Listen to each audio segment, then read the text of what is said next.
저평가된 우량주를 찾아라. 분산 투자를 해라. 주식 투자에 대해 넘쳐나는 각종 조언들.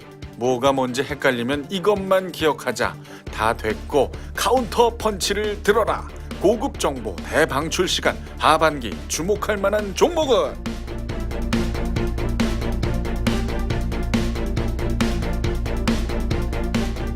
자, 카운터펀치 오늘 방송만큼은 주식 투자에 관심 있는 분들 꼭 챙겨 들으셔야 하지 않을까 싶습니다. 카운터펀치의 주식 전문가 세 분과 함께 하고 있는데요. 참고로 우리 손혜열 팀장이 방문하기 전에도 우리 오한길 대표와 이만준 과장이 중간중간 제안했던 그런 종목들 실제로 잘 진행이 되고 있죠, 현재. 한번 좀 점검해 보겠습니다. 괜찮게 진행이 되고 있고요. 네. 이제 그 첫 방송 때 추천드렸던 부산산업이나 DRTI는 2주 만에 약 40% 가까이 상승을 했었어요. 나 그때 왜 제대로 안 들었지? 40%가 올랐어요? 이게 40% 정도 올랐었고 어마어마하네요. 그러니까 그때 당시 지금까지도 보유하고 있다면 아직도 그냥 강보합 수준이라고 보시면 될 것 같아요. 그리고 더 갈 네. 수도 있다. 네. 그리고 이제 SKC 코오롱 PI 그리고 프로스테믹스, 코아스템, 메일유업 이렇게 네 종목이 제가 추천드린 집중 종목인데 네. 오늘 종가 기준으로 확인을 해봤고요. 화요일 그리고, 종가 예. 기준으로. 추천드린 일 기준으로 봤을 때 그 SKC 코오롱 PI는 현재 11% 수익, 야, 그리고 프로스테믹스는 약 15.51% 수익, 어머나. 그리고 코아스템은 6.24% 수익이고요. 메일유업은 4.31% 정도 수익이 나고 있습니다. 야, 뭐 이렇게 힘줘서 얘기하지도 않았는데. 네, 뭐, 그렇죠. 이게 저 귀담아 들어야 되겠습니다. 예, 우리 이만준 과장도 종종 얘기를 해주셨죠? 네, 뭐 초반 방송 때는 이제 국내 주식 말씀을 이제 간혹가다 드렸었고요. 그 스튜어드십 코드 방송 때 제가 엔터주 이제 추천을 드렸었어요. 그랬었죠. 그때 이제 8월 첫째 주에 한 2만 원 초반대였었는데 현재는 3만 원 초반대입니다. 그래서 한 50% 정도 올랐죠. 어마어마한데. 사실 이거는 사실 저도 예상치 못한 당연히 예상치 못했었던 거고요. 네, 그 어떤 종목이죠? JYP 엔터테인먼트. JYP. 네, 그리고 SM 엔터테인먼트는 한 달 동안에 이제 4만 원에서 4만 8천 원. 4만 원에서 4만 8천 예, 원까지. 그래서 한 20% 상승했고요. YG 같은 경우에는 이제 3만 5천 원 초반에서 4만 3천 원까지 한 22% 정도 상승을 했었습니다. 그리고 최근에 뭐 BTS 열풍이 대단하잖아요. 네. 방탄소년단. 이제 요거 관련주로 알고 있는 키스트 같은 경우에도 2,600원대에서 4,000원대까지 50% 급등을 했죠. 사실 이거 상당히 좀 놀랬고요, 저는. 그리고 이제 바이오 편에서 셀티론 헬스케어하고 메디포스트, 바이로메도 이렇게 추천을 드렸었고요. 세 종목 다 다행히 수익 중입니다. 그래서 셀티론 헬스케어는 9만 3천 원대 제가 추천을 드렸었는데 오늘 9만 8천 원이 넘어갔죠. 그래서 한 5% 넘게 수익이 나고 있는 상황이고 메디포스트도 추천했을 때 9만 5천 원대인데 지금 10만 6천 원이니까 11% 올랐습니다. 바이로메드도 21만 8천 원에서 23만 8천 원까지 한 10% 정도 올랐다. 그렇게 보시면 됩니다. 네. 지금 톤은 상당히 겸허합니다만 지금 어깨는 상당히 올라가 있는 두 분의 모습. 이야. 근데 제가 수익 낸 거는 네. 제가 낸 게 아니고요. 그러니까 저희 회사의 이제 운영팀이 만든 유니버스 시스템이라고 있어요. 네. 거기서 이제 그러니까 저희는 주가가 적정 주가가 얼마인지 책정을 할 수가 있거든요. 기업 펀더멘탈로.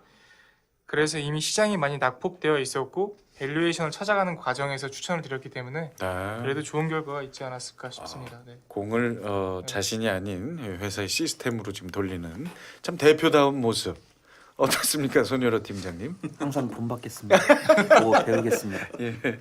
손여러 팀장도 아마 초반부터 출연을 하셨으면 뭐 여러 종목 말씀하셨겠죠?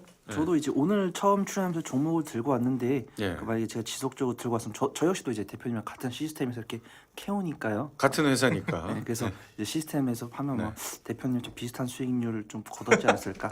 이제 앞으로 이제 뭐 제가 좀 주기적으로 나오면서 이런 네. 말씀드리면 이제 대표님 살짝 좀 더 낫지 않을까? 아무래도 제가 좀 어리고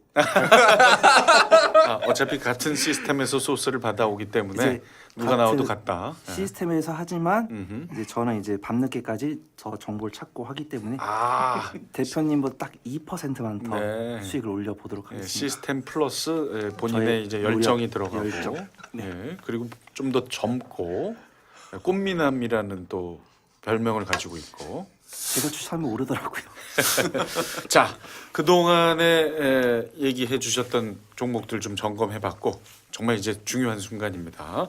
이제 하반기에 주목할 만한 기업들 한번 얘기 들어볼게요. 먼저 이만준 과장, 오늘 저 주식 전문가들이 많이 모이셨기 때문에 특별히 임 과장님은 해외 기업으로 오늘 준비하신다고. 예.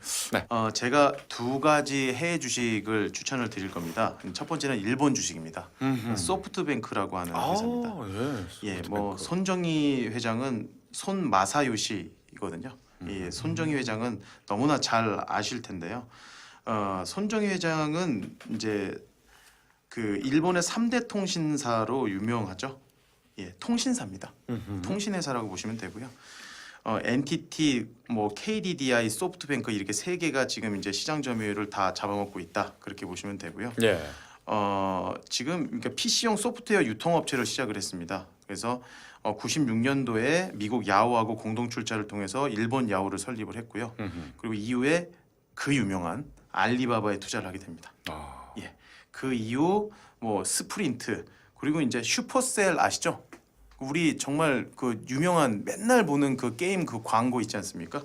그 슈퍼셀하고 ARM 이런 인수 등을 통해서 규모를 확장했습니다. 그래서 올해 4월 기준으로 해서 시총이 한 8조 4천억 엔 정도 됩니다. 그러니까 우리나라 돈으로 한 81조 요 정도라고 보시면 되고요. 지금 그 동남아 쪽에서 차량 운송 수단 공유 앱으로 유명한 그랩이라고 있습니다. 제가 베트남 갔을 때도 그랩이라고 하는 그 이제 브랜드를 아주 강력하게 각인받고 왔는데 정말 그 길거리에 빼곡할 정도로 오토바이를 다 타고 다니거든요. 그렇죠. 예, 차가 움직이질 못하는데 그 오토바이들의 대다수는 아니라 하더라도 한 50% 언더. 되게 상당히 많은 수의 이제 그 오토바이를 모는 분들이 그랩이라고 하는 그 이름이 써 있는 이제 헬멧을 쓰고 있어요. 네. 예, 상당히 이제 그 그랩이라는 회사 유명하다고 보시면 되고요. 이게 우버 인수한 중국의 디디 추싱이라고 있습니다. 이 디디 추싱도 이제 공유 이제 회사라고 보시면 되고 그리고 우리나라의 소셜 커머스 회사 쿠팡 있죠? 네. 쿠팡에도 지금 소프트뱅크가 투자하고 있는 상황입니다. 물론 아하. 지금 사실 지금 피 보고 있는 상황인데 앞으로를 위해서 네. 그렇게 이제 보시면 좋을 것 쿠팡이 같고요. 그 로켓 배송으로 맞습니다. 유명하잖아요. 그것 때문에 말이 많았었죠. 사실. 네. 그래서 실제로 작년에 그 손정희 회장이 100조 펀드를 조성을 했습니다. 그래서 반도체 설계 회사 ARM이라고 하는 회사, 이건 이제 영국의 회사고요. 그리고 이제 미국의 로봇 제조 회사인 보스턴 다이나믹스, 그리고 700개의 이제 위성을 띄우려고 하는 원웹이라고 하는 회사하고 혈액 검사 회사인 가던트 헬스, 그리고 사물 인터넷 데이터 분석 회사 OSI 소프트, 자율주행차 데이터 분석 회사 GPU 회사 엔비디아 이런 회사들의 지금 현재 지분 투자도 돼 있고 협력 관계를 구축하고 있다. 그렇게 보시면 좋을 것 같습니다. 그렇군요. 소프트뱅크 그 단순 통신사가 아니라 어마어마한 곳에 투자하고 있는 투자 회사 이렇게 이해하면 되겠습니까? 네, 그렇게 이해하시면 되고 그 100조 펀드가 이름이 있습니다. 비전 펀드입니다. 그 비전 펀드가 비전 펀드만 공부를 해도 사실 상당히 시간이 많이 걸릴 정도로 네. 그 비전 펀드에 대한 영향력은 앞으로도 계속 증가할 거라고 생각을 합니다. 그렇군요. 단순 통신사로 우리가 소프트뱅크 알고 있는 분들 많으신데 그것보다는 여기저기 어마어마한 투자를 하는 투자 회사에 가까웠네요. 네, 맞습니다. 지금 100조 펀드 조성했다는 그 내용이 이제 비전 펀드라고 하는 건데요. 지금 이제 사업부가 따로 있습니다. SVF라고 하는 사업부가 있는데 소프트뱅크 비전 펀드 요거의 약자입니다. 그래서 여기에서 투자하고 있는 회사들이 우버, 디디 추싱, 뭐 그랩, OLA 이런 이제 투자를 지금 하고 있는 상황이고요. 이제 미래 이제 자동차 산업 핵심인 이제 차량 공유 이제 비즈니스하고 자율주행 분야에서 영향력을 지금 앞으로 이제 넓힐 가능성이 아주 크고요. 지금 뭐 보스턴 다이나믹스나 ARM 이런 이제 인수 등을 통해서 로봇 비즈니스, 인공지능 비즈니스 생태계 선점을 위해서 노력을 상당히 하고 있다. 그렇게 보시면 좋을 것 같습니다. 그래서 지난 2017년에 손정희 회장이 목표를 밝혔어요. 지금 현재 시총 80조라고 말씀드렸죠. 이제 앞으로 이제 몇 년 안에 시총 200조를 달성하겠다. 예, 그래서 사물인터넷 종합기업으로 이제 차세대 종합기업으로 이제 발돋움하겠다 그렇게 지금 얘기를 했고요. 네. 그리고 지금 이 소프트뱅크가 미국의 통신사, 그러니까 4위 통신사, 그러니까 스프린트라고 하는 회사 있거든요. 네. 이 회사하고 T-모바일이라고 하는 회사가 있는데 이게 3위 회사입니다. 그래서 지금 이걸 합병을 결정을 했어요, 소프트뱅크가. 그런데 미국 정부가 아직까지 승인을 안 해주고 있거든요. 만약에 승인을 하게 되면 전격적으로 미국의 2위 대형 통신사가 됩니다. 그래서 가입자가 1억 명. 예, 그래서 요게 승인이 되냐 안 되냐에 따라서 손정희 회장의 목표가 조기에 달성이 되느냐 안 되느냐가 결정이 될 겁니다. 예, 승인이 되면 아마 주가에 또 좋은 영향을 미치는 그렇죠. 건 확실할 테고 맞습니다. 반대의 경우에는 뭐 반대 경우를 하더라도 말씀드렸던 비전 펀드가 너무 잘 나가고 있어서 또 큰 영향 받지 않는다. 그렇게 자, 손정희 회장 어떤 스타일의 CEO로 우리가 이해하면 될까요? 손 팀장님 같은 손씨니까. 네, 같은 손씨기 때문에 좀 유심히 좀 찾아봤는데요. 네네. 그 손정희 회장이 세 가지 투자 스타일이 있다고 합니다. 그래서 첫 번째로는 이제 질 것 같은 싸움 피한다. 지금 말씀드리다 보니까 제가 말씀드린 부분을 좀 이 증권에 좀 관심 있으신 분들도 들어주시면 좋을 것 같은데 첫 번째 사업 전략은 질 것 같은 싸움은 피한다이고요. 그다음에 덤벼들어서 이겨야 하는 승부는 반드시 이긴다.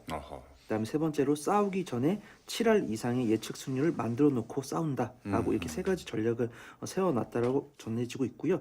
실제로 위와 같은 전략을 구사하기 위해서 회사 내에 시뮬레이션을 돌리는 팀이 있다라고 합니다.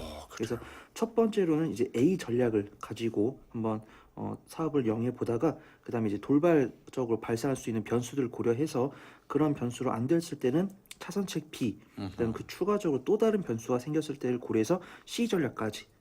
이렇게 세 가지 전략까지 다 했을 때도 승률이 70% 이상이 되어야 계속 진행이 된다고 하고요. 이런 철두철미한 원칙을 가진 CEO라고 판단이 되고요. 네. 지금 이제 과장님 말씀해주신 부분 중에서 좀 잘 나가는 사업도 있고 안 나가는 사업도 있는데 항상 주식에 그런 거 있잖아요. 손자기 전까지는 손실이 아니다. 그렇기 때문에 지금 쿠팡 사업을 좀 적자 좀 힘든 상황이라고 하는데 손정희 회장이라면 철두철미한 스타일의 좀 CEO라고 좀 볼 수 있지 않을까 그렇게 좀 생각을 합니다. 네, 추진력이 대단합니다만 또 꼼꼼함까지 겸비한 그런 CEO다 이렇게 판단하면 되겠습니다. 자, 소프트뱅크가 최근에 O2O 서비스에 또 투자를 퍼붓고 있다. 이것도 무슨 얘기입니까? O2O 뭡니까? 오토는 온라인 투 오프라인입니다. 그래서 온라인에서 접속하면 오프라인 서비스가 가능한 그런 이제 서비스라고 보시면 되는데 지금 이제 최근에 플립카트닷컴이라고 하는 회사가 있습니다. 이게 네. 이제 인도의 가장 큰 이커머스 기업이거든요. 인터넷 쇼핑몰이라고 보시면 되는데 얘네 지분을 14% 정도 가지고 있었는데 이거를 전량 매각하기로 결정을 했습니다. 그러니까 수익이 당연히 낮기 때문에 지금 매각을 하기로 결정을 한 건데 지금 이 지분 갖고선 미국의 아마존하고 월마트가 지금 인수하기 위해서 격돌을 하고 있습니다. 아직까지 이 지분을 누가 인수하냐 이게 결정이 안 된 상태예요. 그래서 어쨌든 소프트뱅크가 먼저 앞서서 플립카트닷컴을 인수를 해서 수익 나고선 나오는 거를 아마존하고 이제 월마트가 주워 먹으려고 한다. 그렇게 이해하시면 됩니다. 그 정도로 선두적인 그런 어떤 투자를 한다. 그렇게 이해하면 사실 편하죠. 아주 흐름을 발빠르게 읽는 CEO입니다. 인공지능에도 상당히 관심 보이고 있다고요. 예? 거의 뭐 97%를 시간과 두뇌에 97%를 바치고 있다. 인공지능. 맞습니다. 소프트뱅크가 투자하고 있는 글로벌 기업들을 보면은 네. 손 회장의 인공지능 분야에 대한 아주 강한 의지를 볼 수가 있습니다. 그래서 지금 이제 소프트뱅크는 뭘 이제 지금 꿈꾸고 있냐면 이제 지분 투자도 하고 기술 협력도 해서 이 생태계를 만들려고 하고 있어요. 에코시스템을 만들려고 지금 하고 있는 상황이고요. 지금 이 회사가 인수한 회사 중에 지금 지분 100%를 가지고 있거든요. 앞서 말씀드렸던 이제 회사 중에 하나가 있는데 ARM이라고 하는 회사가 있습니다. ARM 홀딩스라고 하는 회사가 있는데 이제 2016년 7월에 손정희 회장이 35조 원에 인수를 했습니다. 그리고 지금 현재 직접 지분 75%하고 비전 펀드에서 25% 정도 투자해서 100% 정도 이제 지분을 가지고 있는 100% 자회사라고 보시면 되는데 손정희 회장이 ARM 인수를 하면서 자신의 인생에서 가장 신나는 일이라고 얘기를 했죠. 그래요. 그러니까 그 정도로 ARM 홀딩스는 지금 4차 산업혁명 관련돼서는 상당히 이제 상위권에 있는 핵심 기술을 가지고 있다. 그럼 ARM이 무슨 회사냐?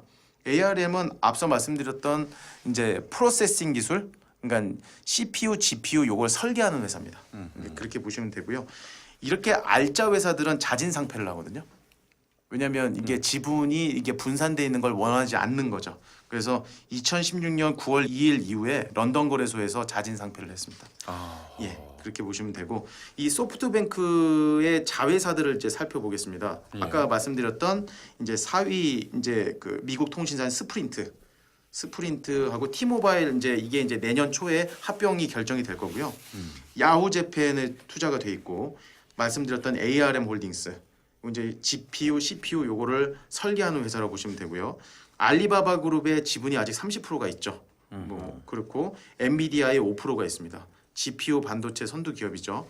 그리고 이제 그랩이라고 하는 회사에도 지분이 있고 우버에도 지분이 있습니다. 그래서 인공위성 기반 통신 사업을 하고 있는 원웹이라고 하는 회사에도 지분을 가지고 있고요. 이거는 지분이고요. 예. 아까 제가 비전 펀드 계속 말씀을 드렸잖아요. 이 비전 펀드에 지금 현재까지 280억 달러 정도가 지금 집행이 돼 있는 상황입니다. 그래서 이 비전 펀드 내에 들어가 있는 이제 회사들 보면 겹치는 게 많습니다. ARM 홀딩스, 엔비디아, 브레인 뭐 이런 회사들이 상당히 있다 그렇게 보시면 되고요. 예. 그래서 그리고 이제 이 이제 비전 펀드에 만족하지 못하고 델타 펀드라는 것도 지금 만들어서 지금 계속 지금 그 비중을 확대하고 있는 상황이다라고 보시면 됩니다. 그러니까 지분도 있는데 또 이 펀드를 만들어서 투자도 하고 막 2중 3중으로 괜찮다 판단되면 그렇죠. 그러니까 일본의 버크셔 해서웨이라고 보시면 됩니다. 예. 손정희 회장이 이끄는 소프트뱅크를 첫 번째 기업으로 추천해 주셨습니다. 자, 계속해서 두 번째 기업까지 마저 듣겠습니다. 우리 이만준 과장이 추천하는 두 번째 외국 기업. 네. 두 번째 저의 추천 기업은 그 AMD라고 하는 회사입니다. AMD. 네. 뭐 어드밴스드 마이크로 디바이시스 뭐 요거의 약자예요. 그래서 이제 미국 기업입니까? 예, 미국 주식입니다. 자, 앞서 말씀드린 소프트뱅크는 일본 주식입니다. 예. 그래서 AMD는 미국 주식이고요. 지금 CPU하고 GPU 요 두 개를 동시에 이제 지금 이제 생산 기술, 설계 기술을 갖추고 있는 세계 유일한 회사라고 보시면 됩니다.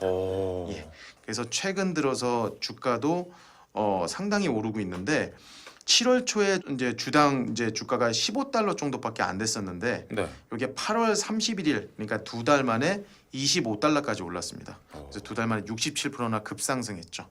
예. 그리고 27일 주중에는 27.3달러까지 올랐었습니다. 자, 그러면은 AMD의 경쟁사는 우리가 흔히 떠올릴 수 있는 인텔 뭐 이런 회사 되겠네요. 맞습니까? 네, 맞습니다. 어허. 사실 이제 CPU, GPU 시장에서 인텔, 엔비디아 이 1인자 자리가 바뀔 가능성은 사실 당분간은 없다고 보셔야 되고요. 아, 그쪽이 더 1인자인데. 그렇죠. 예, 예. 다만 AMD는 이 두 시장 모두의 업계 2위를 할 만큼 프로세서 시장에서 이 인공지능 기술 구현에 최적화된 기업이라고 보시면 좋을 것 같습니다. 제가 이제 말씀드려야 될 부분은 뭐냐면 이 인공지능 기술을 실제로 구현하기 위해서는 CPU하고 GPU의 조합이 필요합니다. 근데 이 조합이 필요한데 동시에 생산할 수 있는 기업이 그렇게 많지 않다는 거죠. 설계만 하는 회사는 ARM 홀딩스고요. 그거를 실제로 설계도 하고 생산을 하는 기업은 AMD. 그렇게 이해하시면 좋을 것 같습니다. 그리고 지금 사실 앞으로 이 데이터 이 트래픽 그러니까 데이터 이제 송수신 이 양이 폭증을 하는 그런 시대가 오거든요. 그렇게 되면 지금 아마존도 그렇고 이제 뭐 애플도 그렇고 데이터 센터 건립에 지금 상당히 열을 올리고 있어요. 그래서 이제 AMD가 데이터 센터를 앞으로 계속 지금 이제 세계 굴지 IT 회사들이 계속 늘리게 되면 아주 이제 독점적인 그런 수혜를 받을 가능성이 상당히 크고요. 예. 그리고 이제 그 지난 6월달에 개최된 컴퓨텍스 2018이라고 하는 행사에서 이제 AMD가 텐센트의 클라우드 서비스 그리고 시스코의 USC 서비스 플랫폼에도 이 회사가 이제 생산한 프로세서가 탑재가 됐다는 소식도 나왔죠. 그래서 지금 이제 굴지의 글로벌 기업에도 납품이 되고 있다라고 보시면 좋을 것 같습니다. 최근에 주가가 그렇게 많이 상승을 했는데도 아직도 여력이 있고 더 주목을 해봐야 된다. 네, 맞습니다. 이래서 지금 말씀을 해주시는 거죠. 아까 그 소프트뱅크 이제 손정희 회장의 이야기 들으니까 참 재미있던데 네. 이 회사는 누가 이끕니까? 현재 이분도 상당히 좀 그 주목을 많이 받고 있는 그런 이제 그 여성 CEO인데요. 리사수라고 하는 이제 이사수. CEO가, 예, 리사수입니다. 리사수. 예. 아시아계입니까? 예, 아시아계입니다. 오호. 예. 아시아계 CEO로 상당히 유명하고요. 예. 50대가 아니고 40대죠. 젊네요. 네. 그래서 지금 그 AMD가 그 2000년대에 64비트 범용 CPU를 발표하면서 인텔하고 이제 붙었었거든요. 그래서 그때 당시에도 인텔은 강자였어요. 근데 이제 그 이후에 서버 제품까지 이제 성공이 되면서 서버 시장 점유율이 20%대까지 이제 AMD가 상승을 했었었는데 네. 그 이후에 이제 후속 이제 프로세서 제품들이 계속 소위 말해서 폭망했습니다. 폭망하면서 장기간 침체를 겪으면서 주가도 상당히 폭락을 하는 그런 모습이 나왔었는데 이 리사 수라고 하는 여성 CEO가 2012년도에 취임을 하죠. 그래서 회사를 완전히 바꿔버립니다. 그래서 시장을 다각화하고 R&D 라인업을 간소화시켜서 비용을 줄이고 해서 상당히 이제 기업을 살려놨다 그렇게 보시면 되고요. 특히 이제 젠이라고 하는 이제 아키텍처 개발에 전력을 다해서 2017년에는 이제 CPU 라이젠 이제 신형 CPU죠. 라이젠이라고 하는 이 신제품을 이제 출시를 해서 시장에 충격을 주면서 시장 점유율을 단기간에 상당히 많이 가져오는 그런 이제 모습을 보였습니다. 이게 참 무너져가는 회사를 살린. 예. 그리고 실제로 최근에 인텔에서 지금 이제 신형 프로세서가 나와야 되는 타이밍 때 지금 이제 양산 문제 때문에 계속 지금 지연이 되고 있거든요. 근데 AMD가 발빠르게 먼저 출시를 하면서 최근 수익률이 제가 아까 말씀드렸듯이 상당히 한 60% 이상 이렇게 오르는 그런 모습이 나왔고 실제로 월가에서도 지금 AMD에 대한 이제 투자 의견은 계속 긍정적인 의견이 나오고 있습니다. 그래요. 인텔이 주춤할 때 그냥 치고 들어왔군요. 네, 그래서 AMD에 관심 있게 보시고 예. 지금도 사셔도 좋다 그런 말씀드리겠습니다. 좋습니다. 여성 CEO. 자, 외국 기업에 투자 관심 있으신 분들에게는 아주 꿀팁을 줄 수 있었던 시간이었던 것 같고요. 자, 이제 기대하시는 국내 종목으로 넘어가겠습니다. 오한결 대표. 첫 번째로 추천드리고 싶은 기업은 CJ ENM입니다. 와우. 네, 얼마 전에 이제 CJ 오쇼핑이랑 합병했죠. 아주 우리에게 익숙한 기업이죠. 네, 맞습니다. 사업은 크게 네 부문으로 나눠져 있고 방송 채널 및 콘텐츠 제작을 하는 미디어 사업, TV 및 온라인몰, 그리고 CJ 몰이죠.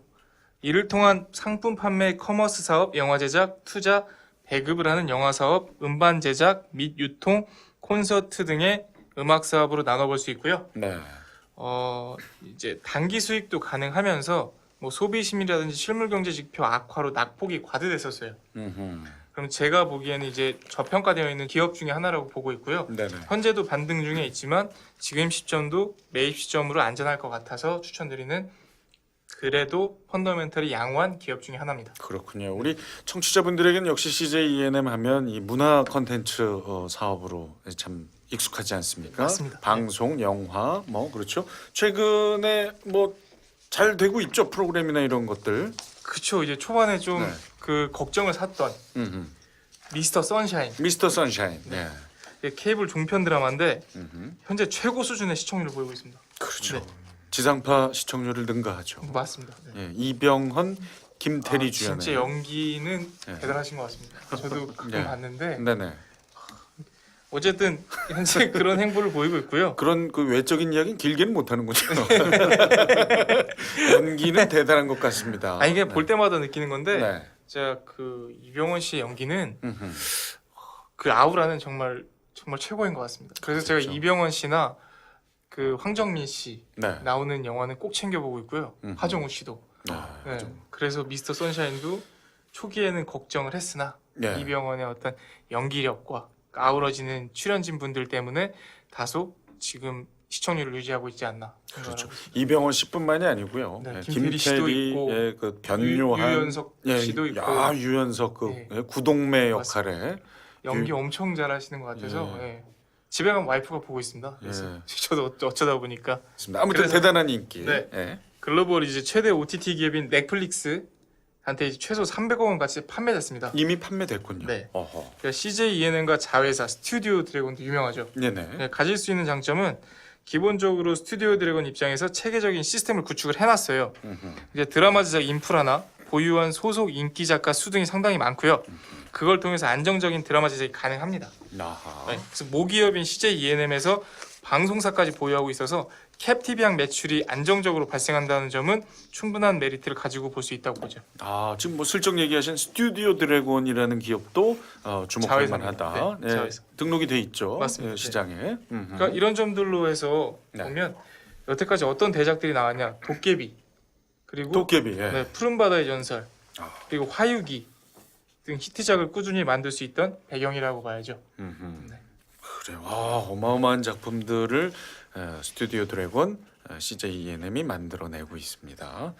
푸른바다의 전설은 이제 SBS 전지현 씨 나온 전지현 씨 이민호 나온 나온. 드라마. 맞습니다. 네, 그건 SBS에 방송됐고 도깨비는 이제 TVN에 방송됐죠.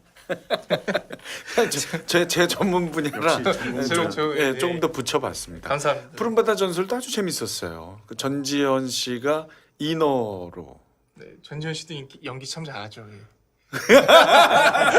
그뭐 제가 전지현 씨 그 드라마 보지 않아도 할 수 있는 얘기 말고 좀 다른 얘기 좀 해보세요. 네.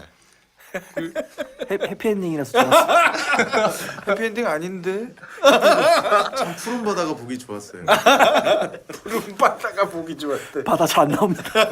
아니 바다 많이 나와요. 네, 알겠습니다. 제가 또 드라마 매니아라서 웬만한 드라마는 다 알아요. 네. 자, 첫 번째 추천 기업 CJ ENM 그리고 자회사 스튜디오 드래곤이었고요. 일단 하반기 실적 전망에 대해서 좀 말씀을 드릴게요. CJ ENM 말씀드린 미스터 선샤인은 넷플릭스에 판매됐고 이제 아람브라 궁전의 추억과 남자친구 또한 넷플릭스에 판매될 수 있을 것 같습니다. 그리고 아람브라 궁전의 추억은 중국에도 판매될 수 있다고 보고 있거든요. 네. 다만 사드 배치 이후 중국과 관련된 실적에는 아직 불확실성이 있기 때문에 그거에 관련된 실적을 보수적으로 잡아도 3분기와 4분기 어닝 서프라이즈가 예상됩니다. 네. 또 한 가지 이슈는 CJ ENM이 스튜디오 드래곤의 지분을 매각한다는 이슈가 있는데 지분을 이용해서 사업 파트너와의 전략적 협약이 가능할 것으로 내다보고 있습니다. 그러니까 앞으로의 방향성도 좀 긍정적이라고 봐야 될 것 같고요. 뭐 미디어 콘텐츠 업종의 경우에는 드라마를 제작하는 당시에는 원가로 잡히고 방송을 시작하게 되면 매출이 잡히게 되므로 원가가 먼저 잡히고 그 이후에 매출이 잡힙니다. 네, 매출이 다음 분기에 잡힌다고 보시면 되는데 실제로 스튜디오 드래곤은 2분기 실적이 시장 컨센서스보다 하회했지만 앞으로의 수익성 개선이 기대되기 때문에 오히려 상승할 수 있는 모습을 보여주고 있다. 이렇게 보시면 될것 매출이 같습니다. 늦게 잡히는군요. 맞습니다. 네. 그래서 이제 뭐 지금 잘 나가는 프로그램이 있다면 그게 이제 한 다음 템포 늦게 반영이 된다. 맞습니다. 그것도 주목해야 되겠네요. 자, 두 번째 추천 기업 들어보겠습니다. 두 번째 추천 기업도 이제 다들 아시는 기업인데 신세계입니다. 신세계. 네. 음흠. 신세계는 이제 백화점 사업, 신세계 인터내셔널이나 신세계 톰보이를 통한 의류, 제조, 판매, 수출입 사업, 그리고 신세계 DF를 통한 면세점 사업, 또 부동산이나 여객 터미널업 등 사업을 세분화해서 영위하고 있고요. 가장 유명한 사업은 이미 많은 분들이 알고 계시지만 신세계 백화점을 통한 백화점 사업이죠. 네. 그리고 마찬가지로 시장의 악재 때문에 낙폭 과대됐다. 이제 뭐 추석이고 이제 소비 심리가 살아날 것 같고 거기에 대한 밸류에이션을 찾아갈 수 있는 기업 중에 하나다. 예. 라고 해서 이제 추천을 드리게 됐습니다. 최근에 그 면세점 개점한 효과도 있을 수 있지 않나요? 인천공항하고 강남점하고. 예, 맞습니다. 지난 7월에 오픈한 신세계 면세점 강남점은 일매출이 한 8억 원 정도 됩니다. 일매출이. 네, 맞습니다. 당초 목표 수준 정도의 양호한 성적을 계속 내고 있고요.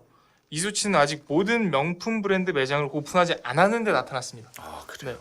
앞으로 목표 수준을 충분히 뛰어넘을 수 있을 것 같고 실적이 이제 기대되는 대목이라고 볼 수 있죠.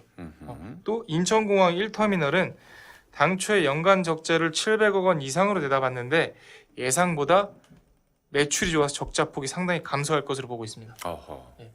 그리고 이제 기존 사업장에 대한 턴어라운드도 눈여겨볼 만한데 명동점은 2017년 총 매출액 1조 1647억 원을 기록하면서 상반기 영업 적자에서 하반기 영업이익률이 3%까지 빠르게 개선이 됐고요. 그리고 올해 상반기에는 영업이익률이 6%대까지 상승하면서 호텔 신라 장충점의 영업이익률을 거의 따라잡았습니다. 그러니까 명동점을 말씀드린 이유는 8월부터 시작되는 1터미널 면세점의 경우 매출이 9천억 원 정도의 수준에 이를 경우에 임차료 부담이 완화될 수 있는데 이를 달성 못하더라도 명동점과 강남점 같은 시내 면세점에서의 매출 성장이 지속된다면 어느 정도 만회가 가능할 것으로 보기 때문에 말씀을 드렸고요. 네.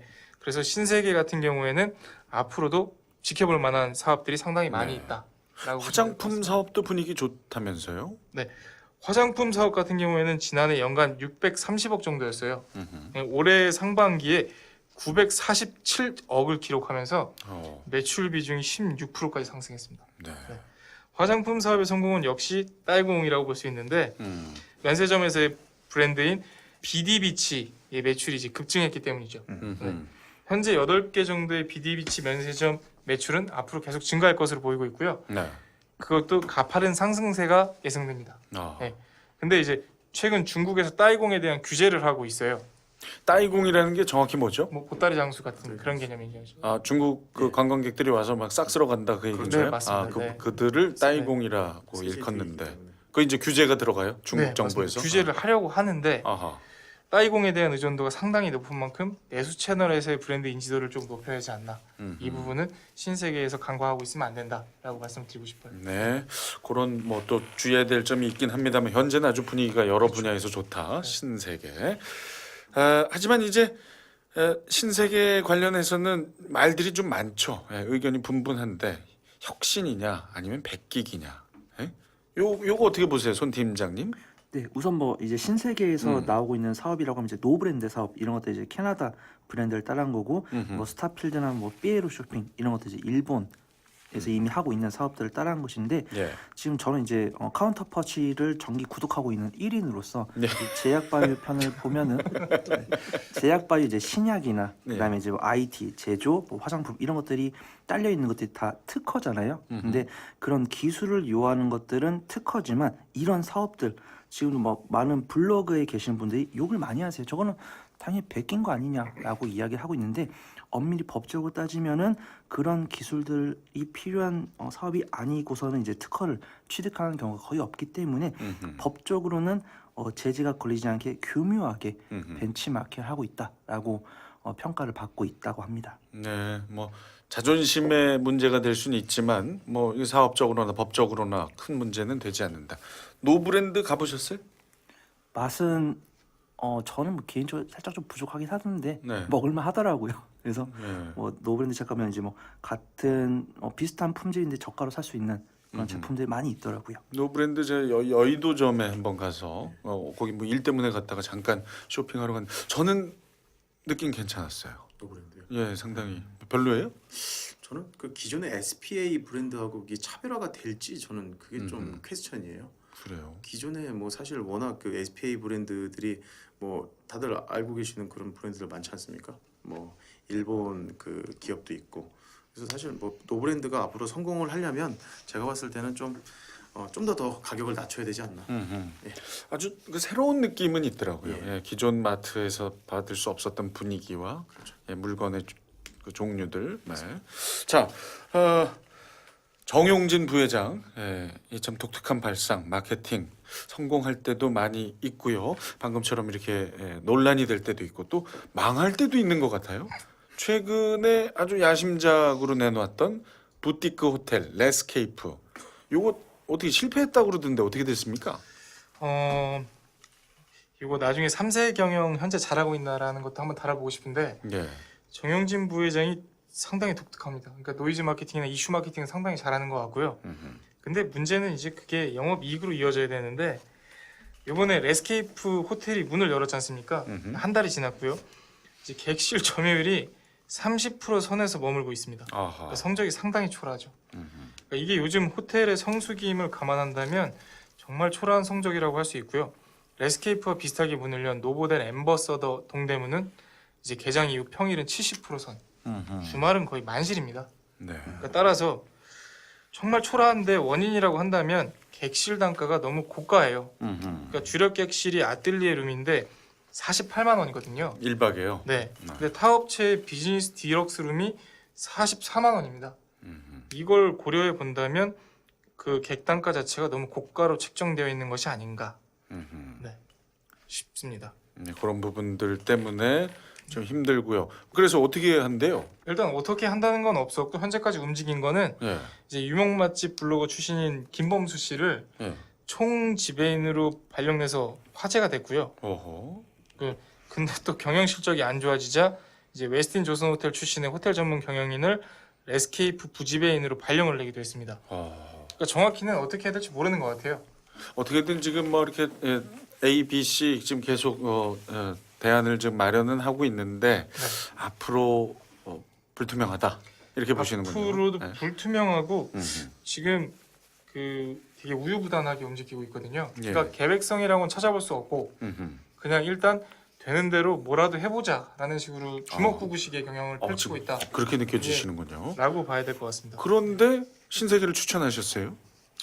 이거는 이제 정용진 부회장에 대한 얘기, 신사업에 대한 얘기고요. 아, 네, 신세계 자체는 아까 앞서 말씀드린 것처럼 가파른 성장을 유지할 수 있는 대목들이 많이 있기 때문에 네. 이거는 그냥 한 축이라고 보셔야죠. 전체적으로는 예, 신세계에 주목할 만한데 이런 어떤 그리고 레스케이프에 한해서만은 정용진 부회장이 그렇게 잘하고 있지는 않다. 이런 부분들은 조금 질책을 하고 싶다. 맞습니다. 네. 그리고 이거 좀 추가적으로도 말씀을 드리면 네.